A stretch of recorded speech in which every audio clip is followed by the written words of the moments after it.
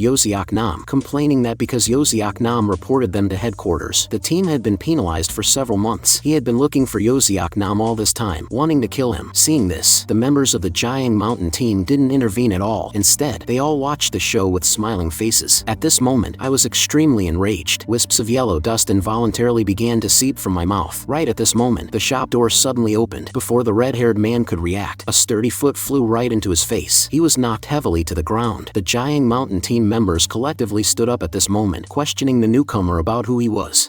Was stated he was a member of the G Island team, the ones they called weaklings. In the next second, he dashed over to me, warning me that if I dared to spew yellow dust here, I was dead meat. I hastily covered my mouth. It turned out was afraid I would cause trouble, so he had been secretly tailing me since we got off work. But he wasn't the only one tailing me. There was also Chana-kan. Upon entering the shop, Chana-kan was initially startled, then immediately stepped forward to ask about Nam's condition. Chana-kan said that although she didn't know why they beat up a member of her team, she had to take Nam away right now. The clown girl said no way, our people beat their teammate half to death, so naturally, they couldn't let us leave so easily. At the same time, the bespectacled man said that as Nam's colleagues, there were some things they hadn't settled yet. Chana-kan questioned if did they really have to stir up trouble and face punishment, but the clown girl figured the ones who would be punished were us. And just as the two sides argued endlessly, the beaten red-haired man recovered at this moment. The very first thing he did upon getting up was to launch an explosive dash toward Idensianwu smiled wickedly. This was exactly what he wanted, and he simultaneously dashed forward, charging at the multiple enemies. Seeing this, I didn't want to watch Idensianwu fight 1 against 2, but just then, Officer Khan behind me told me to stay put where I was, saying it would be trouble if I transformed. Having said that, she scanned the situation inside the shop, and found a handy weapon in a corner. At this moment, Idensianwu had his hands restrained from behind by the bespectacled man. Meanwhile, the red-haired man picked up a chair in front of him, preparing to smash it violently into Idensianwu's head. But just at this moment, an attack struck his side before he could make his move. A broom was expertly wielded in Chana-kan's hands. Next, she delivered a strike to the bespectacled man's leg, making him groan in pain and roll continuously on the ground. Chana-kan pointed the broken broom at the red-haired man. If he didn't want to keep taking a beating, he should stop. But at this moment, a sleepy-eyed, creepy middle-aged man suddenly appeared in the shop, saying he just went to the restroom. So how did they end up fighting civilians? Chana-kan asked who he was. It turns out that he was the team leader of the Jang Mountain team. Hearing this, Chana-kan reported the situation to the Jang Mountain team leader, stating that their team members injured our G Island team member, and she hoped he could handle the situation properly. But before Chana-kan could finish speaking, the creepy middle-aged man's fist smashed into her face, saying that since we weren't civilians, we shouldn't casually mess with his people. Looking at Officer Khan collapsing heavily to the ground, a surge of rage ignited in my heart. Yellow dust involuntarily began to spew from my mouth once again. Idensianwu beside me wanted to stop me upon seeing this, but I executed an explosive dash directly in front of the Jang Mountain team leader. Before he could react, my fist had already smashed into his face. The strike, carrying the yellow dust ability, sent him crashing into the wall, knocking out the Jang Mountain team leader out. Seeing the room filled with yellow dust, the Jang Mountain Mountain team was collectively shocked beyond belief. Even Sinwa felt that things had gone horribly wrong. Meanwhile, I walked to Chana Kang's side and asked if she was okay, but she reminded me not to use the yellow dust. I apologized to her, saying that seeing her get hit, I got angry and unknowingly spewed out the yellow dust. But at this moment, the heavily struck Jiang Mountain team leader laughed heartily. He said that I clearly wasn't a knackal, yet I could spew yellow dust. He asked me exactly what kind of person I was, and even invited me to join their team. But whenever I thought of the things Yoziak Nam had said in the bar, I rejected him without hesitation. I would never join a scumbag team like that. Hearing this, the Jiang Mountain team leader was truly disappointed, and that he couldn't just easily let us off the hook today then. Moreover, since the yellow dust here was currently very dense, he wanted to have a match between the Jiang Mountain team and the G Island team. One thing was made very clear to us at this moment. These guys truly were the worst of the worst, yet the creepy middle-aged man sat calmly on a stool while calling for everyone to line up and get ready. Chana Khan stepped forward and waved her hand to refuse, saying this was way too absurd, but the creepy middle-aged man began explaining the rules. He stated it would be a 1v1 setup with a total of 3 rounds. The winning side could take Yoziak Nam away, and also to the knackal guy over there. If headquarters finds out about your ability to spew yellow dust, they definitely won't let you off easily. If I agreed to fight, he would keep his mouth shut and treat my ability to spew yellow dust as a secret. Chana Khan understood that even the team leader acted like that. It was simply impossible to reason with them. Even Sin was suggested, why not just beat their team leader to the ground first? But Chana Khan said that wouldn't work. If we did that, the situation would only get worse. The creepy middle-aged man continued, saying to just treat it as a friendly exchange between teams. The first side to surrender loses, but the rule is no killing, because that would be wrong to do. This left the 3 of us utterly confused. Since that's the case, let's fight. He also really wanted to try fighting another knackalists. Are you crazy? Do you want to be just like those guys? Let's do as Eden Sin was said and fight a few rounds. However, she requested that during the fight, we must try our best to stall for time. Eden Sinwu and I both showed confused expressions. You'll know once you fight. Who's going first? Eden Sinwu wanted to go first. He didn't want to wait. On the other side, the creepy middle-aged man was also asking his team members who wanted to go. The bespectacled man revealed that the veins near his right eye bulged slightly as he used his ability. His ability was to analyze the opponent's ability through his eyes. In just a short moment, the bespectacled man said that Eden Sinwu possessed the effigy knackалist's ability, causing damage to the opponent by fracturing parts of his own body. Hearing this, the red-haired man volunteered to go. He was eager to beat the opponent to a pulp. He forcefully clenched his charging fist. Then, his arm morphed into several branching, spiked twigs that shot explosively toward Eden Sinwu. But facing this incoming attack, Eden Sinwu seemed completely unbothered. He calmly and lightly snapped a finger, and the long, spiked branches attacking him all snapped and broke entirely. Is that all you've got? But the red-haired man smiled at this moment. The branches that had just been broken actually started wrapping around Eden Sinwu's entire body. Before long, Eden Sinwu was wrapped up like a mummy by the branches. At this moment, the red-haired man also started mocking Eden Sinwu. Would he choose to surrender like a coward? But Eden Sinwu cursed him as trash, saying he naturally had another part he could fracture. As soon as he finished speaking, the sound of a back molar crushing rang out. Following that, the branches binding Eden Sinwu's entire body instantly exploded. Eden Sinwu grabbed his neck. Let's have you taste the fracture of your 5th cervical vertebra first. As he snapped his finger, the opponent's 5th cervical vertebra instantly snapped. The red-haired man's entire lower body began to lose control, swaying and about to collapse. Don't be in a rush to pass out. The main event is next. Is your neck bone ready? But just as Eden Sinwu prepared to snap another finger to activate his ability, Chana Khan stopped him with one hand. Stop it. Are you trying to kill someone here? She then announced to the Jiang Mountain team leader that we won the first match. This agonizing pain made the red-haired man crawling on the ground vomit uncontrollably. He looked back and was instantly stunned by his team leader's creepy look. Alright then, let's continue. Chana Khan said Eden Sinwu's attack was too ruthless and failed to stall for much time. At this moment, having prepared for battle, Chana Khan beckoned with her finger. Who's next? The bespectacled man used his detection ability. Chana Khan could forge iron with blood and was an iron knackалist. The only member who could fight her was the clown girl. Her ability was perfectly suited. After speaking, the clown girl reached her hand under her clothes. Next, 2 of her ribs were ripped out. This was the rib blade knackal powers, which allowed her to use the bones in her entire body as weapons. Chana Khan reminded her that it was better not to use blades, as it was quite dangerous, but the clown girl didn't listen, proceeding to let the spinal column on her back emerge, transforming into sharp blades. Looking like a spider, she hovered in the air using the bone blades as legs. The clown girl didn't care about the danger. She launched a direct explosive dash forward. Seeing this, Chana Khan immediately bit her wrist. Just in time, she used her blood-forged blade to block the strike in time. The collision between the sharp blades produced a harsh screeching sound, but the clown girl had hidden another bone blade behind her back. While they were deadlocked, she pierced it directly into Chana Kang's side. Feeling the pain, Chana Kang knew she couldn't let this continue, so she used all her strength to swing swing a blade, knocking the opponent back. Then she dashed forward to close the distance, taking advantage of the clown girl being airborne and unable to dodge. Chana-Kong nimbly dodged and weaved through the connected attacks of the bone blades, finding an opening as she closed in. She delivered an upward slash, slicing open the opponent's entire chest. This strike completely incapacitated the clown girl. She could only barely stand up by relying on the support of 2 teammates. After it was over, Chana-Kong embarrassedly asked if she was okay. She said very apologetically that she hadn't adjusted her strength properly. This made Eden Sienwu and me praise her profusely for resolving the battle in just 10 seconds. "You're really great at stalling for time, aren't you?" Chana-Kong blushed slightly and explained that this was because she had never fought humans before. It was a habit formed from only killing knackals. Seeing 2 consecutive losses, the bespectacled man broke out in a cold sweat. Weren't the G Island team supposed to be a bunch of weaklings? What on earth was going on here? Alright, now all that's left is the match between him and me. It's already 2-0. There's no need to continue, right? That won't do. I endured watching 2 boring matches just to see his ability. Since it's the main event, how about we wager 3 points on the final match? Just as Chana-Kong was about to object and refuse, I stepped forward. But the condition is, I fight you. This immediately left Yoziak Nam and the other 2 looking shocked. The bespectacled man tried to use his analysis ability on me, but he saw something completely out of this world. The small creature in his eye could only tear his eye apart, causing it to explode right after taking that single look at me. He looked at me with eyes streaming with blood tears, full of terror, not understanding if I was truly just human. But my previous demand to specifically fight the creepy middle-aged man was rejected by him, saying it was a foul to fight him, the referee. However, he could send out their team's strongest guy to fight me, and this person was exactly Wooju, who had been drunk earlier. He was a bit confused as to why his team members were here, and asked with a face full of terror where his parents had gone. Following that, he gave Wooju a push forward, saying to let me fight Wooju, their team's strongest. Nearby, the teary-eyed Yoziak Nam stood up at this moment, trying to get his former team leader to stop. The creepy middle-aged man merely glared at him faintly, telling him to shut his mouth, wanting to deal with him later. With a tone full of threat, he told Wooju to perform well. Perhaps he might agree to his transfer request. Under the creepy middle-aged man's coercion, Wooju had no choice but to step forward helplessly. But at the moment the opponent stepped up, a look of shock appeared in my eyes, because at this moment, my language knackal ability had actually activated on its own without my realizing it. The language knackal inside me wanted to unleash a bombardment of verbal attacks, causing me to see scenes from Wooju's memories, and the deepest obsession within them was the memory of Yoziak Nam being bullied. Realizing I seemed to be starting to spout nonsense, and the blade inside my mouth was about to shoot out, I hurriedly clamped my hands tightly over my mouth, trying to stop all of this from happening. When Yoziak Nam took the bullying in your place, weren't you very happy too? As a bystander, didn't you feel glad it wasn't you? This sharp language struck the depths of his soul, fulfilling the condition for the heartbreak attack. The tongue blade shot out disobediently, piercing directly through his heart. I hurriedly leaned down to check on his condition, asking if he was okay and saying I couldn't control my ability. But Wooju, his eyes tightly shut, shed continuous tears while apologizing. Following that, to my astonished gaze, he directly activated his ability. A puddle of highly toxic liquid erupted outward from within his body, and this was exactly the venom knackal powers. At such close range, I simply couldn't dodge in time and my entire body was extensively soaked and corroded by the toxic liquid. Seeing the situation turn dire, Eden Sienwu and Chana-Kong immediately wanted to step forward, but were stopped by the creepy middle-aged man. He reminded them not to meddle, as the match wasn't over yet. After saying that, the creepy middle-aged man asked if I wanted to choose to surrender right now. The deadly poison would corrode all my internal organs. I lifted my half-corroded face, revealing raw flesh. Are you kidding me? I never said I was surrendering. Then don't waste time. He told me to fully display my abilities. If you want to win, you have to attack him. Only then can this game end. To hell with your bullshit rules. As long as I beat you, the game ends all the same. But just as I closed the distance, the creepy middle-aged man remained completely calm. Since this game has started, it must follow my rules. After speaking, he suddenly yanked his tie tightly and shouted 8 times, activating his knackal ability. In an instant, I felt a continuous surge of power striking my body, forcing me to crash heavily onto the ground. At the same time, all the knackalists in the room were also pressed down, unable to do anything but crawl on the ground. What was this power suppressing his body? Meanwhile, Yoziak Nam, crawling on the ground and taking small, shallow breaths, told Eden Sienwu and Chana-Kong that this was the Jiang Mountain team leader's ability, and told everyone to just lie on the ground and take small breaths. And this creepy middle-aged man was precisely a level 9 gravity knackalist. Looking at the scene of everyone kneeling on the ground in unison, he couldn't help but praise it. Next, he approached me again. He couldn't help but feel curious, asking what exactly my body was made of. The recovery speed could actually keep up with the corrosion rate of the acid. He planned to test what would happen if he applied gravity solely to me. The cervical vertebrae in my back emitted cracking sounds. A mouthful of fresh blood accompanied by yellow dust spewed from my mouth. The more painful it is, the denser the yellow dust spewed out. It seems the knackal that gave you your ability is quite special. Hearing him say special, my expression froze slightly. Thinking about it this way, the knackal in my memory was indeed quite special. Even though that guy was a knackal, it possessed eyes that knackals shouldn't have. But right now, I clearly knew it wasn't the time to think about that. I had to do something to stop this guy. I had to use the language knackal's ability. But after I activated the ability, the language knackal didn't open its mouth to launch a verbal attack. As if it couldn't find the opponent's weak point, it kept its mouth tightly shut. This guy was a person completely immune to heartbreak. Just as I was thinking how a psychopath like this could be a knackalist, the creepy middle-aged man fished a short knife out of his pocket. He hated things he didn't understand the most. He said he would peel apart my structure to see where the yellow dust was coming from. Should I slice open the lungs to take a look first? Or maybe slice open your throat to see? But suddenly, the small knife pressed against my neck abruptly snapped into two halves. It turned out Sinwo had activated his effigy ability at this moment, yelling that now was the time. At the same time, Chana-kan also bit her wrist to activate her ability. The instant the blood-forged blade was fully formed, she executed an explosive dash toward the creepy middle-aged man. But just as Chana-kan approached, the creepy middle-aged man yanked his tie tightly again. He increased the gravity acting upon us by 20 times. This sneak attack thereby ended in failure. No one could handle the force of the gravity anymore. The higher the gravity, the less oxygen our brains receive, until we finally faint completely. I worriedly called out for Officer Khan, thinking the creepy middle-aged man was going to do something to her. But unexpectedly, he merely took away the blood blade in Chana Kang's hand. Now no one is getting in the way. Let's continue our dissection game from earlier. At this time, I needed to figure out what to do next, because I felt like I was going to pass out from this intense gravity. But just then, the creepy middle-aged man turned his head because someone was actually knocking at the door. He shouted that the shop was already closed. However, upon hearing this, the person outside not only didn't leave, but something resembling a black liquid suddenly began to seep in from the outside through the crack of the door. In just an instant, it enveloped Chana Kang and the other two. Sinwo broke out in a cold sweat, wondering to himself what the hell this was. But upon seeing this blackness, Chana Kang's heart finally breathed a sigh of relief. You're finally here. What took you so long? It turned out that when Sinwo was fighting two knackalists single-handedly, Chana Kang had been supporting Yoseok Nam while observing the scene inside the noodle shop. She actually managed to send a distress message to team leader Deokman Go, and at this moment, standing outside the shop door, Deokman Go activated his ability through the yellow dust seeping from the door crack. Black liquid continuously poured out from his eye sockets. This was the level 10 darkness knackal powers. At this moment, I was filled with terror, wondering what this suddenly appearing blackness was. And the creepy middle-aged man was also trapped by this sticky, dark substance. In just the blink of an eye, it enveloped this entire space inside the shop. However, the creepy middle-aged man remained as calm as ever. Fully inside the darkness, I couldn't hear, smell, or feel anything. It made me anxious as it felt like I didn't even exist. In contrast, the creepy middle-aged man appeared completely composed while a pair of large hands appeared behind him. The next second, Deokman Go grabbed his neck with one hand and tightly gripped his blade with the other. But the creepy middle-aged man didn't feel any of this at all, not even his own breathing. He only felt his consciousness, unable to think in that instant, and subsequently fainted, dropping to the ground. After team leader Deokman Go finished dealing with the creepy middle-aged man, he turned his gaze to me. At this moment, I was trembling uncontrollably in fear, feeling absolutely nothing. I desperately hoped someone would come save me. Deokman Go forcefully grabbed my neck. That's enough. In the next moment, I completely passed out. After resolving everything, Deokman Go reached his hand into his shirt pocket and pulled out two eyeballs. Then, he placed them back into his eye sockets. As his eyes were restored, the dark power surrounding us also began to be gradually withdrawn. In just a short moment, all the dark power was completely retracted. Finally, this conflict had come to an end. Looking at me lying unconscious on the ground, Deokman Go was glad that the yellow dust had finally dissipated. Nearby, Chana Kang staggered to her feet. You're finally here. Deokman Go asked Chana Kang and Sinwo why they hadn't reported the fact that I could produce my own yellow dust. It seems like you guys don't want to keep your jobs. Hearing this, Chana Kang lowered her head and admitted her mistake to him. Then she requested that Deokman Go and the Jiang Mountain team leader discuss how to resolve this matter. But team leader Deokman Go told her that since things had escalated to this point, there was no way to simply sweep it under the rug. Afterwards, I was taken back to headquarters and detained, kept under strict surveillance 24/7. I was forcefully handcuffed to a chair in an isolated room. Dejected, I lowered my head, unsure of what my fate would be. At the same time, in the director's meeting room, my future was being discussed. Vice Director Yang Eun-yu proposed that I should be managed by their headquarters from now on, but this decision met with a stern rejection from Deokman Go. Hearing this, Yang Eun-yu immediately stood up furiously, saying I could spew yellow dust myself just like a knackal. Look at what happened with the Jiang Mountain team. What will be the consequences if he uses his ability in front of ordinary civilians? Yet hearing this, Deokman Go answered that the incident this time was an accident caused by the Jiang Mountain team's provocations. He believed in my character and was sure such a thing wouldn't happen again. They must know that the Jiang Mountain team leader specifically specifically picked people with malicious natures to be his team members. To let a psycho like that head a team, wasn't that the director's responsibility? Conversely, Yang Eun-yu rebuked, asking how he could speak to the director like that in front of the staff. Ila Jang waved his hand to indicate it was fine. He believed that the character wasn't very important in the special civil service, and it didn't matter if the Jiang Mountain team leader was a psycho. As long as he was indispensable in the fight against knackals, that was enough. At the very least, they weren't like the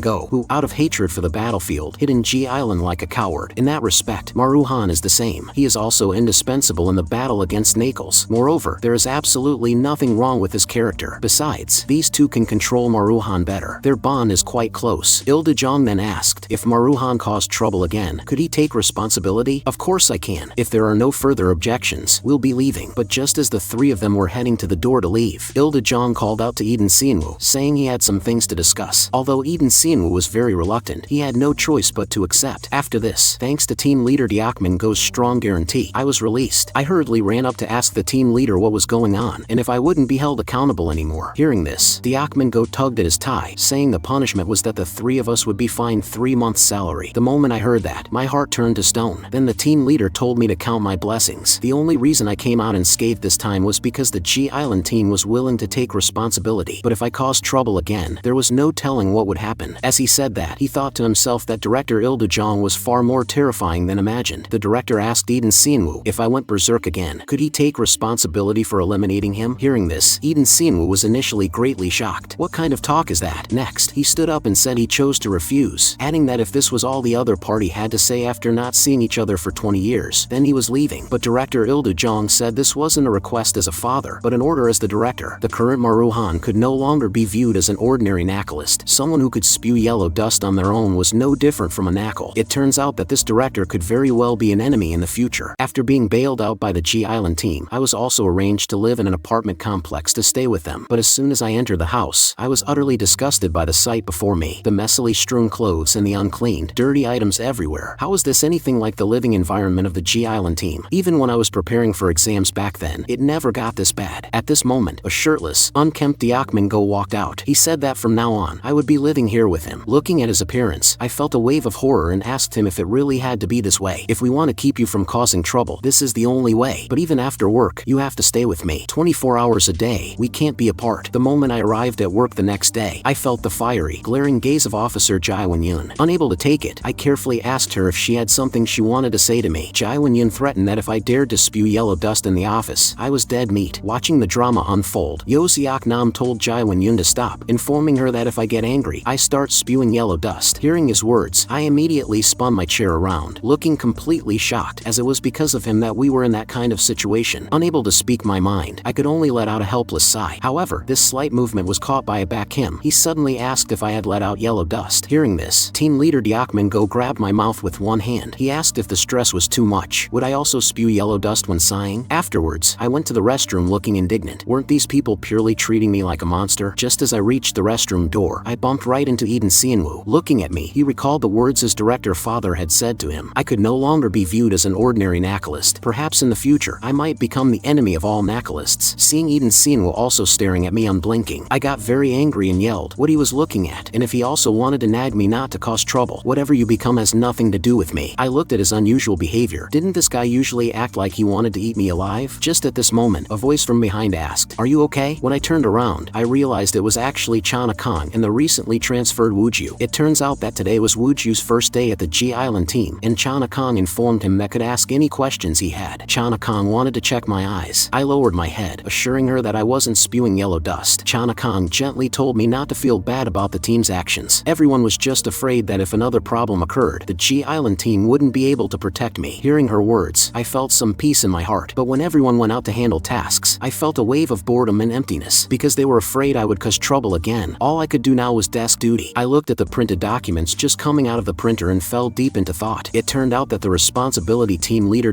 Go spoke of meant absolutely forbidding me from going to the field. But just at this moment, the sound of the door opening interrupted my thoughts. I saw the brothers Nero and Namble walk in aggressively. Seeing the arrivals, I asked who they were, but I just saw Namble flash over, charging toward me with a raised fist. Before I could react, his fist smashed into my face. The violent force instantly sent me tumbling. Namble hauled me up, wanting to see me spew some yellow dust. I looked at this stranger who suddenly attacked me with rage. However, thinking of what Officer Chana Khan Jang had told me earlier. My anger instantly dissipated. I absolutely could not cause trouble again. But Namel grabbed my collar and raised his fist high again, telling me to transform quickly, otherwise he would smash my face in. But the next second, a strong leg kicked him in the face. The one who intervened was none other than his brother, Nero. Nero pulled me up and apologized to me, saying his younger brother had no proper manners. He introduced them as Nero and Namel from headquarters. I asked if headquarters sent them to test me. Nero affirmed this, but his brother was so eager to see me because he was a fan of mine. I've heard so much about you, King Maru. Hearing the title King Maru, I held up my hands with an innocent expression. Namel was excited that I could actually spew yellow dust, and felt I was even more amazing than director Ila Jang. Namel thought I was the most amazing of all knackalists, admiring me immensely. Hearing this long overdue praise from someone else, I froze. Even after getting off work, I hadn't snapped out of it. Just at this moment, I saw Wooju standing helplessly ahead. I walked up and asked if something happened. At this moment, Wooju and I went up to his assigned area. It turned out the detectors and emergency communication equipment had malfunctioned, but after fiddling with them for a while, I still couldn't get any response. Wooju stuttered an apology. He probably accidentally broke them during the day. He didn't want to be hated by everyone here too, which was why he hadn't spoken up. However, even if he made a mistake in the G Island team, people wouldn't scold him much. Everyone was very nice. At the same time, I actually wasn't so sure about this fact. Still, Wooju expressed his gratitude, and I told him it was perfectly fine. But what he said made me broke into a cold sweat, because he reassured me that I could spew yellow dust freely in front of him like I was doing now. Are you not the one doing this, Officer Maruhan? I realized something was wrong and quickly turned my head to check our surroundings. Sure enough, I spotted a small knackal on the side of the forest, and on its chest, there were 9 blood-pink beads. Hiding behind me, Wooju started blaming himself again, saying it was all his fault that the alarm couldn't sound now. Judging from the yellow dust concentration, it was probably just a level 1 knackal, and taking it out shouldn't be a problem. At the same time, I thought to myself that I had just been praised as King Maru during the day, so I pushed off hard with my feet and lunged at the knackal with my mouth wide open. Before the opponent could react, I bit into its neck. Considering the opponent was just a level 1 knackal, if I wanted to kill it in one shot, this was the only way. Subsequently, the knackal fell to the ground, unmoving. Seeing this, Wooju hurriedly clapped and praised, saying it was amazing to take down the opponent in just one move. But looking at the knackal corpse on the ground, I wasn't reassured, because the yellow dust hadn't disappeared. The knackal's corpse also began to crack, and the ensuing scene filled me with utter terror. I saw another knackal emerge from the level 1 knackal's corpse. Moreover, one of the blood beads on its chest shattered. Not only did this knackal not die, but it evolved into a level 2 knackal. After killing it several times, I was already panting heavily from exhaustion. But with every death, this knackal would turn into a stone cocoon, resurrecting as the blood bead on its chest shattered. Correspondingly, its level also became increasingly stronger. Based on the current yellow dust concentration, he judged that the knackal before them had already reached the threshold of level 5. Thinking this, he turned to head down the mountain to seek help from other team members, but the evolving knackal wouldn't give him that chance. In a flash, it bypassed me completely and delivered a handblade strike straight at Wooju's neck. But just in time, Wooju immediately unleashed his venom ability, and a puddle of toxic liquid instantly corroded most of the knackal's body. The fatally injured evolving knackal once again turned into a stone cocoon. In the next moment, as a crack formed on its forehead, the knackal broke out of the cocoon and evolved once again. This guy's strength level had already reached level 6. It was then I realized that the knackal before us was the evolving knackal, and with every evolution, a blood bead on its chest would burst. Based on the blood beads on its chest, this knackal could eventually evolve to level 10. Realizing this, I didn't hesitate to instruct Wooju. While I draw the knackal's attention, he must immediately go down the mountain to call for backup. However, Wooju was worried that I still had no way of fighting a level 6 knackal alone. I patted his shoulder, telling him not to worry. I was stronger than I looked. Then, I launched an explosive dash toward the knackal. Because I had consumed this guy's flesh, it meant that upon receiving a fatal wound, I could also evolve. My forward charging punch was easily dodged by it, and it countered with a devastating gut punch. Despite its strength, I wanted to endure, because I have to evolve as well to beat this thing. However, it wasn't over yet. The knackal's attacks rained down on me like a torrential storm, instantly pulverizing all my ribs. Logically, this degree of fatal injury should be enough to fulfill the condition for evolution, but I realized that my recovery speed was too fast. This slow inflicting fatal injury wasn't enough to trigger evolution. It could only be triggered instantly by a one-hit kill. Seeing the knackal's charged punch about to smash into my head, I prepared myself for evolution, but at this moment, Wooju used his ability to blast the knackal. However, his venom had completely lost its effect on a knackal that had already evolved to level 6. Sensing the attack, the knackal abandoned its assault on me and smashed a punch into Wooju's head. Next, it rained smash after smash onto Wooju's face. His originally chubby face was instantly beaten into a bloody mess. At this moment, I hugged the knackal from behind. Without hesitation, I bit into its neck and teared off its flesh. As expected, the evolving knackal's entire body slowly turned into a stone cocoon once again. I hugged Wooju, constantly asking about his condition, not understanding why he hadn't left. Wooju couldn't possibly choose to run away at a time like this. After speaking, Wooju passed out. If I left him here, it would only be a matter of time before the knackal killed him. At this point, it was impossible to call other team members. The only way was to kill it all by myself. It still had 3 more evolutions to go before reaching its final stage. I absolutely could not let it evolve to level 10. I had to kill it before it emerged from the cocoon each time. I smashed open the petrified chest of the knackal, seeing its heart still pulsing and evolving. If I eat this, it would only have 2 evolutions left. But in that moment, my chest was suddenly pierced by a palm strike. With my chest pierced, I also completely lost all vitality, falling to the ground with a large hole in my chest. This level 7 evolving knackal looked even more imposing than before. However, the condition for evolution was triggered, and my body began to petrify. The knackal grabbed my head with one hand, hoisted me into the air, and then forcefully threw me far into the mountain forest. Seeing the evolving knackal approach the unconscious Wooju, I was powerless while suspended in midair and still petrifying. I didn't know how far I was thrown before I finally stopped, but the moment my evolution was complete, I dashed wildly back in the direction I came from, praying in my heart that Wooju must be alright. And after evolving, I clearly felt my speed had increased by a tier. With this, I should make it in time. But when I hurried back to the spot, I found that not only were the knackal and Wooju missing, but even the surrounding yellow dust had dissipated. Just as I wondered where they had gone, my phone in my pocket suddenly vibrated. It turned out the evolving knackal had moved to another area, thereby triggering the alarm. Subsequently, team leader Devour called. He said a level 7 knackal alarm had gone off on Chi Island and told me I must stay at home and absolutely not go out. I was just about to explain the situation clearly, but the call was hung up. However, this was good in a way. Now that the alarm sounded, everyone would be rushing here. Right now, I just needed to find Wooju and move him to a safe place. At this moment, a ringing alarm sound came from the bushes behind me. I stepped closer to look, and sure enough, it was Officer Wooju. I hurriedly stepped forward to ask if he was okay, but when I turned his body over, I found my hands were covered in blood. Wooju was laid on the ground like a bloody mess, completely motionless. I was somewhat stunned, and cold sweat poured uncontrollably. In almost an instant, I picked up Wooju, and then yellow dust began to continuously spew from my mouth, hoping to use the healing ability knackalists possess within yellow dust to keep him alive. But at this point, Wooju had entirely lost his vitality, with no possibility of self-healing. I took off my clothes to cover Wooju's body, and a surge of fury continually erupted in my heart. Meanwhile, Chanakong had already arrived on the mountain. Devour, who was on the phone with her, was still driving here. But at this moment, the alarm suddenly skyrocketed straight from level 6 to level 10. Just at that moment, a loud boom echoed from the mountain. To ordinary people outside, it felt like an earthquake. At the same time, the off-duty members of the Chi Island team, everyone was also rushing here at top speed. But Chanakong believed she could no longer wait for the other team members. She had to stop this knackal before it went down the mountain. Before long, she saw a figure amidst the thick yellow dust, but she hadn't expected this figure to actually be me. Upon seeing Chanakong arrive, I immediately roared at her, telling her not to come any closer and to quickly head down the mountain. Chanakong asked what I was saying, and when did I get here? I took large strides toward her, my decision unchanged. I loudly told her to hurry down the mountain, and that I would handle the battle here alone. Realizing something was off about me, Chanakong told me to calm down and asked what exactly was going on. I quickly ran through the previous situation with her, and explained that this was an evolving knackal that had already evolved to level 10. Chanakong's face showed instant shock. The level 10 evolving knackal was in clear view. Before that knackal evolved to level 10, were you fighting it all by yourself? Hearing this, I could only tell her this was my responsibility to bear. It's my job to kill it. Without hesitation, I aimed the wooden spike in my hand at my own heart. Chanakong promptly stopped my action, confused as to what I was doing. Expressionlessly, I explained to her that I had eaten this knackal's flesh. As long as I sustained a fatal injury, I could evolve just like that guy. Chanakong broke into a cold sweat. If I was acting different, then something must have happened. She wanted to just stall for time and wait for the others, but I didn't need anyone's help. So you're just going to casually pierce your own heart, treating death as a game? How is this any different from losing one's humanity? But this time, I didn't heed her advice. I thrust the wooden spike directly into my own heart. This scene left the battle-hardened Chanakong completely dumbfounded on the spot. My body began to petrify once again, and the scene in front of Chanakong shocked her. Just how many times did Officer Maruhan stab himself in the heart? Just as Chanakong was still in shock, the evolving knackal suddenly appeared behind her. Sensing the dangerous aura instantly, Chanakong instinctively raised her arms to block. But what arrived first wasn't the knackal's fist, but my body standing in front of her, having completed the level 10 evolution. I grabbed the knackal's fist, and with a sudden exertion of force, its arm was instantly ripped off. Splattering blood hit my face, but I felt absolutely nothing. At the same time, the knackal's other arm clamped around my neck, smashing me toward the ground. The force was so strong that the entire ground shattered. It pinned me firmly to the ground, wanting to buy time for its severed arm to heal. Meanwhile, team leader Devour finally arrived on the mountain, and what grew greeted him was Wuju's corpse. Damn it, how could this happen? But just then, the rumble of a tremor came from the mountain forest behind him, and at this moment, Chana-kan, who was watching the battle, had eyes full of bewilderment. This kind of Maruhan. It wasn't the version of me that she knew. I seized the opportunity and smashed a punch into the knackal's face. The terrifying force made its body stagger uncontrollably. I leaped and closed in, completely unwilling to give the opponent any breathing room. It turns out that Chana-kan had noticed my expression had become so blank. I charged my fist, ready to strike, but unexpectedly, the evolving knackal's severed arm had fully recovered at this moment, landing a preemptive blow on my abdomen. In that split second, my body felt like it had been hit by an artillery shell, flying wildly through the forest like a launched missile, crashing into a massive mountain rock. Seeing this, Chana-kan instantly slashed her palm open, preparing to join the battle, but was stopped by the arriving Go with one hand. Chana-kan, you are absolutely no match for a level 10 knackal. We can't have anyone else die. Hearing that someone had died, Chana-kan was full of disbelief, but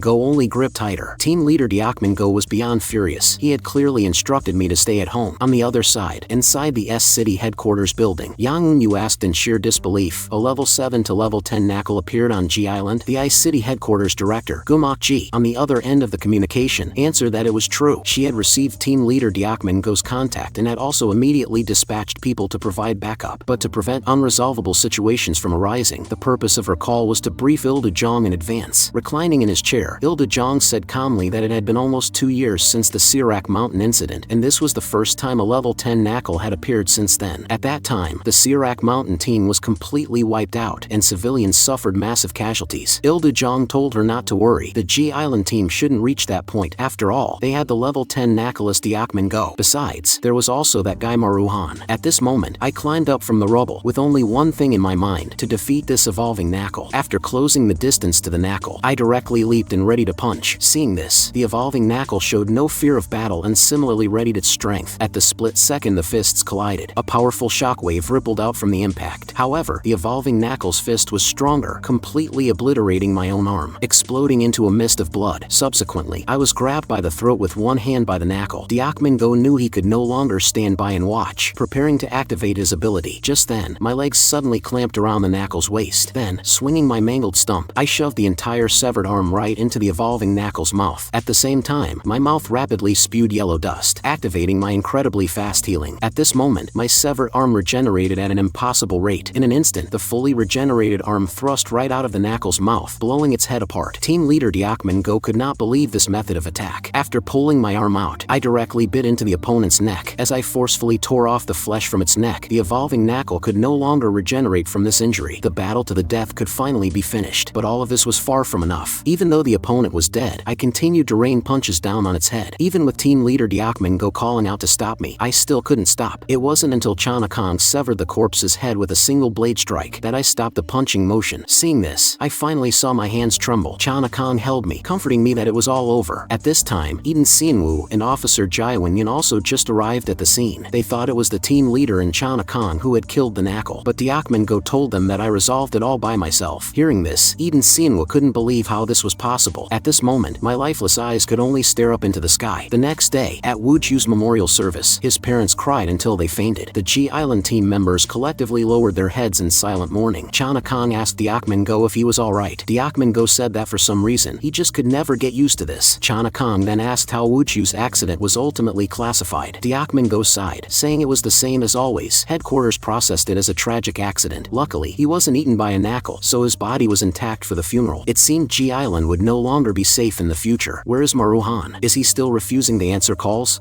Go affirmed this. Since submitting my resignation, I hadn't communicated at all. It would probably have to be reported to headquarters tomorrow. Chana-kan hoped Go could give me a little more time. She would try to persuade me, but Go told her decisively that Maruhan wouldn't come back because he had been through the same thing, so he could understand. When Go was in S-City, he also encountered a level 10 knackal. That mission resulted in the annihilation of his entire team. He was the only one who survived, and after witnessing the deaths of his comrades, he could never bring himself to return to that scene again. Meanwhile, I locked myself in my room, trying to numb myself with alcohol and isolation, but at this moment, a crack suddenly split open in the void of the wall behind me. Then, a bloody arm reached out from it. As the person continued to exert force, the spatial rift gradually widened, and the person who stepped out from it was precisely Director Ila Jang. He had some matters he wanted to discuss with me. I asked him confusedly how he got in. Ila Jang came straight over after finishing killing knackals. I heard you've been locking yourself at home, refusing to see anyone because of Wooju. Are you here to hold me accountable? Ila Jang denied this. Wooju's death was due to his lack of sufficient strength, but I couldn't understand how this director could say this kind of thing. He was more worried about my state. You can't end up like your dad, Suwon. You know my father? It turns out that the director and my dad served in the same battalion. At the time, they had both just become squadron leaders. The first appearance of a knackal happened while they were on a mission together. That was a night in 1999. Ila Jang and my father, Suwon Han, received a special mission from their superiors, which was to head into the mountains to deal with these unknown monsters, now known as the knackals. It was a knackal clad in ancient armor, wielding an iron halberd. Their current weapons had absolutely no effect. Suwon Han commanded the battalion to concentrate their fire. However, the younger Ila Jang was frozen still. Snap out of it. Squadron leader Jang, deploy the 6th Battalion. Meanwhile, their teammates were dying one by one. As a last resort, he ordered everyone to use their explosives, and countless grenades flew above the knackal's head, exploding in a great flash of light. But as the smoke cleared, they saw the knackal was still standing with half its body blown up. Soon enough, it charged at the battalion once again, killing multiple people simultaneously. In that first battle with the knackal, Ila Jang and Suwon Han's squad was entirely wiped out. Only the two of them survived. That battle left them with a massive psychological damage. They still didn't understand what exactly that monster was. But shortly after the battle ended, yellow dust unexpectedly filled the surroundings once again. Suwon Han was startled. He realized it seemingly wasn't over yet. He fiercely started running in the direction the yellow dust was spilling from. Seeing this, Ila Jang chased after him, only stopping when they reached deep into the forest. Just as Ila Jang asked him what had happened, he saw a monster covered all over in eyes. Ila Jang told Suwon Han to get away from that monster quickly, but Suwon Han turned his head expressionlessly and said that if they wanted to survive, accepting this guy was the optimal choice. Ila Jang stepped forward, wanting to pull him back, but as he got closer, a rift split open in the space before him. As the rift continuously expanded, a pair of smiling eyes was revealed. Next, a hand suddenly shot out from it, piercing directly through Ila Jang's entire body. That's when the knackal attacked me, but you know what happens next in this situation. After the knackal's blood entered his body, he gained abilities. It turns out that he gathered knackalists similar to him to form the Special Civil Service, and my father was one of the first individuals that he came to. But after gaining knackal abilities, Suwon Han lost his mind due to the stimulation. At that time, Suwon Han only had one goal. He wanted to go to the abyss. Hearing this, I remembered a specific memory. When my father forced me to fight the Devour knackal as a child, he said the exact same thing. Your father felt that since he couldn't defeat the knackals, he would just become a knackal himself. What does becoming a knackal mean? The bodies of us knackalists basically all have knackal blood flowing through them. In other words, we are carriers of the knackal pathogen and can enter the abyss to become knackals at any time. When the conversation ended, it was already midnight. I looked at my father's photo, unable to help but wonder, did my father truly become a knackal and enter the abyss? Before leaving, director Ila Jang left me one final reminder. If I gave up fighting knackals, he would consider me a knackal from that moment on, and he asked if I was going to abandon humanity just like my father did. The next day, at the G Island base building, seeing that I still hadn't come to work, Deokman-go planned to head to the I-City headquarters to submit my resignation letter. But the moment he stood up, Chana-Kong stood up as well. She asked the team leader to hold on, as she still wanted to talk to me. Just at this moment, I walked in, my face full of shame. My appearance took the breath out of the room, but I had decided to continue staying in the organization to uncover the truth. I couldn't believe director Ila Jang's claim that my father became a knackal. At the same time, Ila Jang stood in front of a massive vessel. Locked inside the container was a colossal creature with wings. The preparations were almost complete, and he would soon see the abyss. At this moment, the working atmosphere of the G Island team no longer had any laughter. It was a gloomy, dead silence. To break this atmosphere, Jai Wen-yun offered for everyone to go out for a meal together. I refused, claiming I had no appetite. In the end, only a few members joined her. Jai Wen-yun confided in a back him that ever since the Wooju incident, Maruhan had been constantly depressed, which was truly worrisome. But Chana-Kong knew that it wasn't just me. Everyone in the team was very down, and the atmosphere was simply awful. At night, using cooking as an excuse, Deokman-go asked me to go down and throw away the garbage, carrying several full bags of trash. I had just opened the door when I ran right into Chana-Kong, who was also just leaving her apartment. It turns out that it was close to the office and convenient for dispatching on missions. Moreover, it wasn't just her. Even Officer Jai Wen-yun and Officer Abakim lived in this building. After saying that, she helped me carry a few bags of trash. There's no need to do it on your own. You don't need to blame yourself for what happened to Wooju. This is the collective responsibility of our G Island team. I lowered my head, telling her not to comfort me. This isn't comfort. I want you to overcome it, because everyone here gets by this way. The people of the G Island team gathered here after losing someone precious to them. Early the next morning, the level 6 yellow dust alarm suddenly went off. Deokman-go immediately assigned Jai Wen-yun, Yoseok Nam, and me to handle it. Hearing this, I lethargically put on my clothes. Eden Sinwon noticed my depression. He raised his hand at this moment, offering to go in my place, his words still unrelenting. If you send him and he causes trouble, then what? As soon as he said this, my condition worsened. But Eden Sinwoo knew that a guy as depressed as that was simply unsuited for missions. It didn't take long for them to arrive at the scene. Officer Jaiwan-yun asked Eden Sinwoo to watch his words around me, but Eden Sinwoo dismissed this, putting on his gloves and prepared to search for the source of the yellow dust. But just then, a tiny seed suddenly pierced his forehead. Following that, he passed out. When he groggily woke up, he saw a red knackal approaching the unconscious Yoseok Nam. Seeing this, Eden Sinwoo immediately snapped a finger to activate his ability. The red knackal's head was instantly snapped off. How could this level 6 knackal be so pathetic? They seemingly have confirmed the kill at this time. Then, Yoseok Nam was suddenly startled after spotting something. Under the big tree in front of him lay an orange cat. He stepped forward and picked it up right away. This cat looked exactly the same as his own cat, Champs. But how did it end up here? Holding it tightly in his arms, he said he was going back to the office to get it some good food. Hearing this, Eden Sinwoo wanted to stop him, but saw Jaiwan-yun wave her hand, telling him to let it go. Later, back at the office, Yoseok Nam held the orange cat and showed it off to everyone. Look at what I found on the mountain. Chana-kong and I turned to look, and our expressions instantly froze in shock. Chana-kong shouted at Yoseok Nam to put it down immediately, because that thing was not a cat at all, but a knackal. But just as she said that, the knackal suddenly broke free from Yoseok Nam's arms. Several seeds shot out fiercely from its body. These seeds hit Chana-kong, me, and Officer Abak him squarely in the forehead. Following that, this knackal quickly crawled outside. Yet in Yoseok Nam's eyes, it was still an orange cat. Yoseok Nam closely followed behind it. When he entered a corner, the scene before him made Yoseok Nam's pupils instantly dilate in shock. A giant door had actually appeared here. Deokmin-go, who had just finished using the restroom, was also hit by the knackal's seeds. Therefore, Deokmin-go gathered everyone together. You're the one who brought the knackal back from the mountain, right? After saying that, everyone's gaze turned to Yoseok Nam. I thought it was my own cat. Champs, let's debate right and wrong later. Since there's yellow dust in the office building, it means the knackal is still inside. They should find out what was behind the door, and everyone should be on alert due to the possible illusions. When everyone walked in, they were utterly shocked by everything here. If this was an illusion, it was far too realistic. At this moment, Chana-kong warned everyone that there was a knackal right in front of them. We saw a completely red spider knackal. At its feet lay a young boy and a woman. Seeing this, Jaiwan-yun's expression instantly froze in shock. A memory came to her, a child calling out its mother, because this young boy was exactly her son, Min. She rushed forward without hesitation and tears. This was the first time she had encountered a knackal, and her son died right then. Chana-kong held her back, yelling for her to calm down. That wasn't real, it was an illusion. She guessed the knackal must have used something to pierce their foreheads, read their memories, and crafted the illusion. This was the power of the reproduction knackal. Confused, Maruhan pointed at the spider knackal and asked if that guy was also a phantom. At this time, Eden Sinwoo put on his gloves. This guy should be real, likely recreated using the knackal data in their blood. Hearing this, Maruhan couldn't help but recall director Ila Jang's words. Basically, all knackalists have knackal blood flowing through them. That means all knackalists are carriers of the knackal pathogen. Thinking of this, I suddenly roared that this knackal could recreate the knackals that gave us our abilities. Chana-kong supported this theory. Whether it was team leader Deokmin-go's level 10 knackal or Maruhan's Devour knackal, they could all possibly appear. Therefore, this was an unimaginable crisis. If they didn't find and kill the reproduction knackal that caused all this, things would become far trickier than expected. Hearing this, my heartbeat surged uncontrollably. If we didn't kill the reproduction knackal, it meant the Devour knackal would appear. And if the Devour knackal appeared, how could any of us survive against it? Don't worry, no one will die here. As long as we protect each other, it won't be a big problem. At this moment, Chana-kong and Eden Sinwoo had already charged toward the spider knackal. Under their seamless cooperation, that spider knackal was completely taken out in no time. This was the absolute power of two level 7 knackalists. With the death of the spider knackal, the surrounding scene reverted back to the hallway. A metal door slowly appeared before them again. When the door was opened, the spores filling the area made the origin of this second scene abundantly clear. This was the scene belonging to Officer Abak Kim. Jaiwan-yun lost her son, while he lost his wife, and the knackal belonging to this scene was a spore knackal currently clinging to the ceiling. By the time I noticed it, countless spores had already flown into my mouth. Next, chunks of mold continuously surged from my lungs out of my mouth. Realizing the situation was bad, I immediately looked toward my teammates, only to find that everyone had passed out due to inhaling the spores into their lungs. Knowing the situation was critical, I fought through the burning pain and ripped away the mold spilling from my mouth. I leaped into the air and bit into the spore knackal's neck. A large chunk of flesh was torn off from the neck. Unable to regenerate, the spore knackal completely died mere moments later. Fighting back nausea, I swallowed the flesh. However, I didn't get any additional powers because this was just a creation of the reproduction knackal. After the knackal's death, the surrounding scene returned to the hallway once again. The G Island team members also gradually woke up. Only Officer Abak Kim crouched in the corner, shedding tears toward his wife, who had not yet completely faded away. I clenched my fist. analysts, finally fully understanding what Chanakong had said earlier. Everyone joined the team after losing someone important to them. It wasn't just me who had suffered so much torment, so I can't keep being depressed about the situation. Just then, Eden Sinwoo told me to get out of the way. This made me grind my teeth in anger. I was clearly making an important resolution just now. When the door opened for the third time, they saw a young boy standing in front of a door. This so-called door was a gate connecting the abyss to the human world, and this young boy was precisely Eden Sinwoo before his awakening. What they had to face next was the level 7 effigy knackal. They saw the young Eden Sinwoo walk up to the effigy knackal, yelling for it to give him knackal powers, to give him power greater than his father Ila Jang. You lunatic, did you actually ask to gain abilities yourself? Eden Sinwoo explained that only by doing this could he fight his father. Facing the boy's demands, the effigy knackal merely snapped one finger, and young Eden Sinwoo's thigh suffered a violent blow. The effigy knackal stepped in closely and threw a punch. Seeing this, the real Eden Sinwoo activated his ability. He didn't want the upcoming embarrassing scene to be seen by others. With a crisp sound of a bone snapping, the effigy knackal's readied fist was instantly broken. Eden Sinwoo continuously activated his ability, planning to take it out in one go, but unexpectedly, the effigy knackal abruptly extended its left arm at this moment. At the same time, countless palms suddenly all cracked simultaneously, and the bones all over Eden Sinwoo's body suffered a pulverizing blow. Next, his body gave a jolt and he collapsed onto the ground. Seeing this, Chanakong and I hesitated no longer, and dashed toward the effigy knackal. Right behind us, Jaiwan Yun and Deokman Go also instantly prepared to activate their abilities, but the effigy knackal managed to act first, spreading out the palms covering its entire body. The fingers all over its body snapped simultaneously. The bones of Chanakong and the others were pulverized in an instant, and they fell to the ground one after another. I was no exception, lying on the ground trembling uncontrollably from the pain. This effigy knackal was indeed way too strong, but because my recovery speed surpassed everyone else's, I was also the first to recover. However, mere moments after standing up, I was struck by several snapping attacks again. Unable to move, the evolving knackal's ability couldn't be activated because my recovery power was too strong. This high recovery rate actually became a hindrance. I wanted team leader Deokman Go to activate his ability, but Deokman Go was recovering too slowly and couldn't even lift his arm right now. Seeing the effigy knackal approach the others, spreading its arms ready to execute them at any moment, the long silent Eden Sinwoo suddenly crushed his back molar to activate his ability. The effigy knackal's left arm was instantly twisted and broken. At the same time, the not yet fully recovered Chanakong fought through the pain and dashed forward with her blade drawn, delivering a slash to the effigy knackal's other arm. But this slash was very shallow. Due to her bone fractures, she couldn't exert much force at all. The next second, Chanakong's neck seemed to be grabbed by something. Following that, her entire body flew into the air, hovering suspended as if supported by something invisible. This scene left me watching with utter shock, and Eden Sinwoo's expression was much the same. Who noticed something was wrong? Chanakong wasn't hovering in the air. It was caused by the blood flowing from the effigy knackal. The blood formed invisible arms that others couldn't see, currently coiling around and lifting Chanakong in midair. But the next second, Chanakong's limbs were subjected to severe twisting. The intense pain caused Chanakong to let out agonizing screams. Seeing this, I charged forward without hesitation, but before I could get close, I was grabbed by an invisible hand, and just like Chanakong, I was lifted into midair. Eden Sinwoo was now certain that this attack method was a kind of invisible hand. If the effigy knackal that gave him his abilities had that power, then he, Eden Sinwoo, absolutely possessed it too. Eden Sinwoo let his blood flow continuously. Then he activated the exact same ability, controlling the invisible arms to slowly entangle the effigy knackal's body. Seeing the opportunity, Eden Sinwoo shouted a signal. Following that, a sharp spike pierced through the knackal's head. The one coordinating with him was precisely the spider controlled by Jaiwan Yun. After the effigy knackal was dealt with, the group lying on the ground finally breathed a sigh of relief. It was thanks to this reproduction knackal that Eden Sinwoo gained a deeper understanding of his own abilities. However, the roar that came from the next door made everyone's expressions jolt and shock. Chanakong guessed that this scene was likely my Devour knackal. As I opened the door, the scene inside, just as everyone expected, was indeed the Devour knackal. The moment everyone saw Devour knackal, they were utterly shocked. Unlike common knackals, this Devour knackal actually possessed eyes. This meant that Devour knackal was on a completely different level from the knackals they had encountered before. In the scene, my childhood self was dragged toward the Devour knackal by my father. Only this way can you enter the abyss. If you want to protect those you love, you must obtain the Devour knackal's ability. With the recreation of this scene, I finally realized something. Director Ila Jang's previous words were false. It seemed like my father did not lose his humanity after all. But why would the director lie to me? Meanwhile, inside the S-City headquarters, Ila Jang flipped through the roster of newly appointed knackalists with some dissatisfaction. Due to the excessively high frequency of knackal appearances this year, the number of new knackalists had significantly increased, but the quality was truly too poor, with very few at level 7 or above. Then what should we do? It's not like we can forcibly produce high-level knackalists. Ila Jang steepled his fingers, having intentions that they could do it if they please. Are you asking me to intentionally delay deployment times in order to spawn knackalists from among the victims? Director Ila Jang, do you know how treacherous your ideas are? Just then, the office door was suddenly knocked on. The assistant secretary reported that they had lost contact with the G Island team. It's the G Island team again. Go find out why we lost contact immediately. Did they clock out early just because they had nothing to do? Little did they know, at this moment, G Island was facing the Devour knackal. They wanted to clock out early more than anyone else. Unexpectedly, merely moments after the scene recreated itself, Yoziak pointed towards the Devour knackal. Its entire body began to gradually disintegrate. In the bewildered gazes of everyone, it turned into a pile of dust and disappeared from the spot, as if this space couldn't withstand Devour's manifestation. Although they didn't know what had happened, it was a good thing they didn't have to fight Devour. When the scene returned to the hallway, another child called out to his sister. Needless to say, this fifth recreation scene was Chana Kang's iron knackal. Chana Kang told everyone to wait behind the door and not move. This time, she intended to resolve it all by herself. Despite my desperate attempts to dissuade her, Chana Kang didn't waver, walking behind the door alone. However, I couldn't completely relax. Even Eden Sinwo barely beat his knackal. I opened the door a crack to peek at the situation inside, choosing to observe for now. Behind the door, Chana Kang was already engaged in a fierce battle with the iron knackal, but not far from their intense fight, another knackal was actually present. Just like the Devour knackal, this knackal also possessed eyes. At this time, Eden Sinwo also leaned in to look. With just one glance, Eden Sinwo's pupils revealed a bizarre look of shock. Shortly after appearing, the second knackal, just like the Devour knackal, had its body gradually disintegrate. Chana Kang's fight with the iron knackal was also very intense, but soon, Chana Kang gradually fell to a disadvantage. Seeing this, I anxiously called out to her, but Chana Kang told me not to come over. She had to defeat it alone. But what I wanted to do was point her attention to something. This iron knackal had manifested armor, meaning Chana Kang should be able to do the same thing. As soon as his words fell, the door was slammed shut by Eden Sinwo. Now, all they could do was wait for the battle behind the door to end. A while later, a bloody hand pushed the door open. Witnessing this scene, I broke out in a cold sweat. It was none other than Chana Kang's Wen, having evolved her mastery with her iron knackal powers. Nearly exhausted, Chana Kang plunged headfirst into my arms, and then completely passed out. Now that the iron knackal had been dealt with, that only left the Akmengos and Yoziak Nam's knackals. But even after half a moment, the door that should have appeared still hadn't manifested. Eden Sinwo guessed that the knackal they first met in the mountains was likely Yoziak's. After all, that guy's abilities were similar to Yoziak Nam's. Yoziak then realized that when he went into the mountains to look for champs, he encountered a knackal. But there was another problem. What about team leader Diakmengo's darkness knackal? Diakmengo said nonchalantly that maybe the reproduction knackal forgot about him. However, the team simply didn't think this explanation made any sense. In any case, Yoziak Nam was relieved that they didn't have to face a level 10 darkness knackal, and team leader Diakmengo was simply glad that everyone was alright. Seeing this, I shared the team leader's sentiment. Everyone here had faced tragedy, and I need to keep that in mind. At this time, the yellow dust began to dissipate, and there were no more sign of the reproduction knackal. Maybe Chana Kang killed the reproduction knackal inside. Diakmengo suggested they first take Chana Kang to the hospital, and everyone should go eat pork belly to celebrate. But as soon as he said that, I smashed a punch into his face. For a moment, all the team members were startled. I grabbed Diakmengo on the ground, claiming that this guy was actually a knackal. Jai Wen-yun stepped forward in confusion, asking what I was doing. I explained to her that this guy was not our team leader. The team leader had pork belly yesterday and got an upset stomach. There was no way he would eat it again today. The moment these words came out, everyone had a sudden realization. Consequently, they all started kicking and punching Diakmengo. Unable to bear it any longer, Diakmengo hastily called for them to stop, saying he had something to say. But the moment he stood up, he bolted outside. Running onto the road outside, he was hit by a car driven by the real Diakmengo. Realizing he had hit someone, Diakmengo quickly opened his car door, only to find a knackal resembling an infant gradually dissipating on the ground. After returning to the office and thoroughly reviewing the situation, Diakmengo finally realized what had happened. When he went to see the doctor for his upset stomach, a knackal had infiltrated the G Island team. If headquarters found out, they might face a year's salary deduction, so he demanded that the team members must keep this a secret. After work, Eden Sin sought out Chana Kang. It turns out that the second knackal in Chana Kang's memory, he had seen it before. In that knackal, it was likely the same person as his father, Director Ila Jang. It turns out that 20 years ago, a young Eden Sinwo asked his mother where his father was. To this, his depressed mother told him that he was in the basement and added that he doesn't care about their family. When he joyfully went to the basement to find his father, wiping the frosted glass clean, a look of terror showed on the child's face because he saw that exact same knackal in the basement. Because Eden Sinwo was very young at the time, he wasn't very clear on the truth of the matter. But after seeing Chana Kang's past, he was certain. However, Chana Kang still refused to believe that Director Ila Jang was the murderer of her entire family. Yet Eden Sinwo firmly believed it because his purpose for becoming becoming a special recruit was to gain enough strength to uncover his father, Director Ila Jang's, secret. He became a strong knackleist in order to go to S City headquarters to keep an eye out on his father. However, Chana-kan didn't believe a childhood memory was enough. They needed more evidence. Hearing this, Eden Senwu knew they had to make a plan to prove it. The next day, at the S City headquarters, they dragged me along to confront Ila Jang. Still, I complained why I was getting involved in Eden Senwu's foolishness. Upon seeing Ila Jang arrive, Eden Senwu cut straight to the chase, asking if he was present when Chana-kan acquired her knackal abilities. This straightforwardness completely shocked me. There was no build-up at all. Chana-kan followed up. There was a knackal with eyes back then, different from all the other knackals. I had heard that knackal was you, the director. However, Ila Jang deflected, claiming they had been influenced by Eden Senwu. He had blamed his father for her mother's death. I was even more dumbfounded. This was my first time knowing of their familial relationship, but Eden Senwu had never attributed his mother's death to his father. He only wanted to unmask the true face of the person before him. Eden Senwu ordered me to produce yellow dust, so that he can reveal what his father truly is. Hearing this, I realized that was why they brought me along. However, Ila Jang warned that if I spewed yellow dust in a non-combat situation again, I would no longer be able to stay on the G Island team. Just as I hesitated, Chana-kan stepped forward. Although she wanted to know the truth of that day, she couldn't use me like that. It was exactly this statement that made me make my decision. It meant that Chana-kan would find out the truth of that day. Considering this, I stood next to her as equals, and unhesitatingly produced yellow dust as Eden Senwu requested. Eden Senwu instantly activated his effigy powers. The glass behind Ila Jang shattered accordingly. Next, without hesitation, he pushed his father off the high-rise building. However, Ila Jang seemed to accept this kind of fate, falling down to the ground without a reaction. This was a massive gamble. If Ila Jang was not a knackal, then without yellow dust, he would certainly die. However, Eden Senwu remained sure, telling us to keep watching. Finally, Director Ila Jang decided to act. This is such an annoying turn of events. Watch out, he's incoming now. Just then, a spatial rift appeared above the three of us. Ila Jang emerged from this spatial rift, and it turns out he was also capable of spewing yellow dust. Their suspicions were completely confirmed. At this moment, Yang Eun-yu and the brothers Nero and Namble, who had come to report, happened to witness this scene. Looking at the yellow dust continuously pouring from Ila Jang's body, her expression involuntarily hardened. Chana-kan explained to Yang Eun-yu that she had something to report regarding the director, that the director was related to her family's passing. Are you three the only ones who doubt my identity? Seeing that we didn't answer, Ila Jang realized he had guessed correctly. Having said that, Ila Jang slammed a palm onto the ground, and a powerful surge of spatial energy instantly rippled outward. In the next second, everyone was transported to an abandoned construction site. Director, just what are you doing? Ila Jang claimed that there was no other way, and he would dislike it if his office got too messy. With a flick of his hand, he unleashed a spatial slash that seemingly cut through everyone present. Yang Eun-yu, quick to react, immediately yelled for everyone to drop down and dodge. Just as her words fell, a slash that tore through space swept right over their heads. Fortunately, thanks to Vice Director Yang Eun-yu's warning, they dodged in time and survived. Yang Eun-yu questioned Ila Jang in bewilderment. What the hell was he doing? Ila Jang told her he was excising the rotting parts within the organization. Some kids saw things they shouldn't have seen. You, Nero, and Namble should have been a great asset in the fight against the Abyss. But unfortunately, you have been infected by the rot. It's also good to eliminate Maruhan here. After all, if he joins the Abyss, it would be quite troublesome. Why would I join the Abyss? But during this conversation, Ila Jang stealthily tore open a spatial rift. Who knows? After all, humans are too weak. But just as his words fell, an arm suddenly emerged from the space behind Eden Senwu and Chana-kan. The next second, the heads of both of them fell instantly. This was the unreasonable instant kill and overwhelming dominance of a spatial knackleist. The first thing their comrades' deaths brought to everyone was not anger, but a deep sense of powerlessness and suffocation from the depths of their souls. At this moment, Yang Eun-yu finally revealed her knackal ability. She thrust her arm violently into her own chest. Then, she forcibly grasped and stopped her previously vigorously beating heart. At the exact moment her heart stopped beating, time in the entire space was forcefully paused. This is one of Yang Eun-yu's abilities, time pause. And using her time knackal powers, she sacrificed 5 years of her lifespan to rewind time to 5 seconds prior. As frames of scenes continuously reversed, the timeline returned to the moment just before Ila Jang prepared his assassination. About to repeat his assassination move, Ila Jang acutely sensed something was wrong. He waved his hand, abandoning this useless attack, because he knew Yang Eun-yu had used the time knackal power. But Yang Eun-yu still tackled Chana-kan and the other to the ground to dodge immediately after the time rewind. Just then, I called out to the vice director. I just saw 2 people die, but how are they still alive now? Yang Eun-yu understood how Director Ila Jang could do it, but why could I perceive the traces of her using her ability? Just then, the brothers Nero and Namble charged toward Ila Jang. Their patience had reached its limit, but as they closed in, their fists landed softly on empty air. Stepping onto a spatial rift, Ila Jang passed right through their bodies, walking straight toward the still-stunned Eden Senwu. Eden Senwu gritted his teeth in hatred hatred. You killed me just now? As a father, how could you do such a thing to your son? Ila Jang's hand was instantly twisted into a mangled mess from Eden Sianwoo's ability. Because I am not your father at all. After speaking, a spatial blade instantly condensed at his fingertips. Reacting swiftly, Chana Kong and I tackled Eden Sianwoo before the spatial slash could slice through his head. If you don't want to die, pull yourself together. Having recovered, Yang Eun-yu quickly issued combat orders to everyone. Bring the director Ila Jang alive. There were many questions that needed to be asked. The brothers Nero and Namble also revealed their abilities at this moment. Blood-red threads began connecting from their fingertips. After activating the twin knackal powers, their speed and strength would double from their original states. The brothers unleashed their opening attack, but with just a casual wave of his hand, he severed the opponent's head. But to his surprise, Nero's incoming fist still landed on his face. The decapitated Nero not only didn't die, but laughed loudly, saying this actually worked. As long as the bloodline connection wasn't severed, they wouldn't die. Having figured out the mechanics, Ila Jang unleashed another spatial slash with a wave of his hand, attempting to completely sever the thread of their bloodline connection. But this attack was completely ineffective. The bloodline connection cannot be severed because this is the blood is thicker than water bond of kinship. Namble's head, which had fallen to the ground, politely thanked the director for his efforts, while his body continued to throw punches in advance on the director. Knowing he couldn't do anything to the brothers, Ila Jang simply focused entirely on dodging. Watching this scene, Eden Sianwoo understood that Ila Jang was using dark space teleportation to evade all attacks. Chana Kong beside him told him that the brothers Nero and Namble's goal wasn't to attack the director, but to use the unseverable bloodline threads to trap him. Seeing the bloodline threads wrapped all over Ila Jang's body, Nero and Namble began to reel in the net. They pulled the threads tight on both sides, completely immobilizing Ila Jang in place. Yang Eun-yu quickly ordered to attack Ila Jang's arms. Chana Kong stepped forward, severing one of his arms with a single blade strike. Eden Sianwoo followed closely, activating his ability to fracture Ila Jang's other arm into a twisted rope. Yang Eun-yu's orders were decisive and effective. Her goal was precisely to disable Ila Jang's arms first so he couldn't use his abilities. Seeing Ila Jang spew yellow dust from his mouth to heal his wounds, Yang Eun-yu again ordered me to use Devour to bite Ila Jang, preventing his injuries from healing. Receiving the order, I immediately pounced on Ila Jang, but Ila Jang, who was supposed to be in a hopeless situation, revealed a bizarre smile at this moment. This faint smile sent a chill down my spine. They saw Ila Jang's body begin to undergo a frantic transformation until a familiar black face was revealed. Sure enough, Eden Sianwoo and Chana Kong, their suspicions were completely correct. Meanwhile, I was enveloped by a massive, dense spatial energy. I was being pulled into the dark space. Ila Jang also officially revealed his true form as the spatial knackal, and this form was more imposing than anything they have ever seen. The moment his black face was revealed, the entire space fell into a deathly silence. He never intended for the vice director to see his true form. Meanwhile, Eden Sianwoo understood that knackal in front of him was not his real father. However, Ila Jang also hadn't expected the day would come when he had to personally destroy this group of warriors he had created. Hearing the word created, Chana Kang's entire body froze instantly. With a devastated expression, she stared at the director she had once revered. Ila Jang revealed that he was the one who summoned the knackal to her house and caused the massacre. As an elite athlete, he knew that Chana Kang would become a strong knackalist. The moment he finished speaking, Chana Kang's body shot explosively toward him. Seeing this, the spatial knackal slowly extended an arm. Following that, the flesh and blood all over Chana Kang's body began to gradually disintegrate. In an instant, her entire upper body was completely stripped away, turning into a blood mist. The spatial knackal had literally deleted the space in front of him. Even Yang Eun-yu, standing behind her, couldn't save her left arm. But with the ticking sound of time, Chana Kang's stripped body slowly recovered. Her body also stepped back, returning to the state before her attack. This was precisely Minister Yang Eun-yu activating the time knackal's ability, rewinding time back to 5 seconds ago once again. This time, she grabbed Chana Kang's arm in time, yelling for her not to launch an attack rashly. Doing so would just be throwing her life away for nothing. Then how do we defeat that guy? But Yang Eun-yu herself didn't know the answer to this question, because with his change in appearance, she clearly felt that the director had become even stronger. Relying solely on these team members, there was no chance of victory whatsoever. But Chana Kang felt that if anyone could do it, it could only be me, Maruhan. She asked if there was a way to bring me back, but for anyone locked in the dark space, there was absolutely zero possibility of getting out. Meanwhile, I was in the darkness, running wildly without direction. Even though I was panting heavily from exhaustion, I still couldn't see an end. But suddenly, a beam of light illuminated my eyes. I looked at the distant starlight and slowly approached it as if seeing hope. When I got closer, I found a naked man. This was the real Ila Jang. Sensing someone approaching, Ila Jang opened his eyes. He was in utter disbelief. How could a human appear here? I explained that I was locked in here while fighting a guy who looked exactly like him. What exactly is that guy's true identity? Ila Jang told me that the guy outside was a knackal that had escaped from the abyss. As a knackal, how could that guy have eyes? More importantly, how could it speak? Ila Jang explained that that because it was a higher existence than knackals, known as the Eight. They were also the 8 knackals who had received the authority of the King of the Abyss. Unlike knackals, who only had the instinct to kill, they possessed their own hearts and wills to act. They possessed the King of the Abyss's abilities. It was an overwhelming power. When encountering the 8, the only way to survive was to pray they wouldn't attack you, because ordinary knackalists couldn't possibly defeat the 8. At the same time, the battle outside was like a game of cat and mouse. All Chanakong and the others could do now was protect Yang Eunyu, who had the time ability. Their bodies were stripped away time and time again, not knowing how many deaths they had experienced, nor how much lifespan Yang Eunyu had sacrificed, or how many times she had rewound time. Her beautiful face had become incredibly aged. The spatial knackal mockingly asked Yang Eunyu how many more times she intended to rewind time. Rather than struggling futilely, it was better to just die directly for a quick end. But hearing his words, Yang Eunyu's heart couldn't help but tremble. She couldn't bear to think that the former special civil service had been slaughtering knackals under the orders of such a monster. Seeing Yang Eunyu so determined, a smile appeared on the spatial knackal's face. Since they intended to keep playing, it had to show them something interesting. After speaking, it raised its hands high, letting a surge of spatial power ripple through the air. Next, gates leading to the abyss appeared one by one, and these gates completely surrounded the group. Amidst the shock, countless knackals surged out of the gates frantically. Chanakong and the others immediately assumed combat stances, protecting Minister Yang Eunyu in the center. In a defensive circle, they continuously slashed and killed the knackals swarming from all sides. After playing for a short while, the spatial knackal grew bored. It decided to eliminate them along with the appearing knackals to end this game completely. Just a second ago, 2 knackals preparing to charge at Chanakong were instantly sliced through the waist by suddenly appearing spatial energy. 2 spatial energy waves had swept past both sides of their defensive circle, but as the spatial knackal turned its hands, the 2 spatial energy waves began to cross and merge. Given the hopeless situation, they felt like this was truly the end. But just as they thought everything would end here, a human figure suddenly darted out from one of the giant gates. Moments ago, inside the dark space, I still had so many questions. What exactly is the spatial knackal's goal? As one of the 8, why is it fighting against knackals? It turns out that from the moment the spatial knackal escaped the abyss, it became the enemy of the King of the Abyss. It intended to lure humans inside to wage a war against the abyss. In other words, the entire organization of the Special Civil Service was merely the spatial knackal's army. So, if we just kill the spatial knackal, does that mean the war with the abyss is over? Ila Jang rejected his idea. It was all too late. Humanity was already at war with the abyss. Hearing this, I was completely stunned. Then, I asked Ila Jang if killing the spatial knackal would allow him to reclaim his body. As I said that, I grabbed Ila Jang, wanting to take him out. It turns out that Ila Jang's will had been bound here and couldn't leave. But Eden Sinwoo, your son, is still waiting for you outside. Hearing this, a glimmer of light sparked in his lifeless eyes. His face became extremely gentle. Are you saying my 5-year-old son, who's in kindergarten, is here too? Hearing these words, my heart was shaken. It meant that Ila Jang has been trapped here for that long. After just a brief conversation, Ila Jang's consciousness became extremely weak, yet he still murmured that he had to go find his wife and son. I told him to hold on. There had to be a way for the both of us to get out. Ila Jang told me it was impossible to get out of here, but the moment my words fell, a hand suddenly landed on my shoulder. A knackal with a wide open mouth was preparing to bite my neck, but in the next second, I reacted instantly, blowing the knackal's body apart with a single punch. I was a bit confused as to why a knackal would appear here, but recalling the massive knackal invasion incident from earlier, my mind became clear. I remembered the director had taken all the appearing giant gates into the dark space. Perhaps, as long as I found a giant gate, there would be a way out. But when I stood before the door, I hesitated to make a choice. I didn't know what would be behind this door, but right now, if I wanted to get out, this was the only method to try. Thinking this, I walked straight through the giant gate. Behind the door was a crimson space filled with yellow dust. This was the true hellish world, known as the Abyss. The terrifying concentration of yellow dust nearly caused my mind to collapse, but the sound of comeback echoing pulled me sharply awake. The moment I stepped into the Abyss, I was sensed by the King of the Abyss. Its green eyes pulsed a menacing energy, and every knackal present looked towards my direction. Just then, the ground began to shake, and I looked towards the origin of this rumbling. It turns out a massive wave of knackals were charging straight at me. Seeing this, I turned and ran, but in this unfamiliar space, where could I possibly run to? Just at this moment, I spotted a gate in the distance. Without any hesitation, I leaped toward the direction of the gate. Right before the knackals pounced on me, I managed to pass through the gate. This golden tunnel eventually returned to the human world. Seeing my teammates in a critical situation, I descended from the sky like the dawn. The fist in my hand had been ready for a long time, but unexpectedly, my appearance was also noticed by the spatial knackal. Right before my fist struck, the spatial knackal was already behind me. Seeing my unexpected appearance, the spatial knackal looked at me menacingly. Seeing me, everyone exclaimed my name. Is everyone still okay? Leave this for me to handle. However, Eden Sinwoo demanded I stopped acting foolish, because this spatial knackal was far too strong. However, I disagreed, because I was stronger now, more than ever. I know I can do it. Meanwhile, Meanwhile, the spatial knackal was curious as to how I got out of the dark space. Just then, a green light shined behind the spatial knackal. This energy came straight from the gate I had emerged from. Being engulfed in this energy, the spatial knackal was extremely worried because the king of the abyss had finally found the traitor, this spatial knackal. It turns out that the green energy originated from the king of the abyss's green eyes. This green energy began to take over the spatial knackal's black-colored hands. Looking below his figure, he saw the real Ila Jang standing below him, like a perfect mirror. The spatial knackal knew it had to close the gate, and the countless gates that had appeared began to dissipate. Yang Yu recognized that the knackal are running away, and that all the gates were closing. The spatial knackal let out a defiant roar, and this was met with the imposing aura of the king of the abyss's green eyes, until finally, everything was quiet once again. As a result of this, the spatial knackal had actually lost some of its power. Seeing this, the spatial knackal could only blame me as it unleashed another attack. A slice of spatial energy traveled towards me. Everyone present was in shock, telling me to get out of the way. However, my severed head completely flew off my body. Just as the vice director Yang Yu was about to activate her time knackal powers once again, Chana-kan grabbed hold of her arm to stop her. She pointed the vice director's attention towards me still, because my evolving knackals powers had achieved its activation condition, petrifying on the spot. With a crack of the petrified shell, my evolved self emerged once again. I charged right at the spatial knackal, but it only flicked its finger to the side, erasing a line of space within me, cutting me in half. Vice director Yang Yu couldn't believe her eyes. The spatial knackal continued to strike me, and yet I kept getting severed and evolving my state. The twin brothers could hardly believe I was human. Meanwhile, Eden Sinwa let out a knowing smirk. At this moment, I had already left a trail of evolving knackal cocoons in my wake. However, now was the last time, and I had already arrived so close to the spatial knackal. Seeing this, the spatial knackal swiped with his whole arm, calling for me to die. However, I actually managed to duck underneath him, and I resolutely told him no. Finally, I came close enough to bite with all my might into the spatial knackal.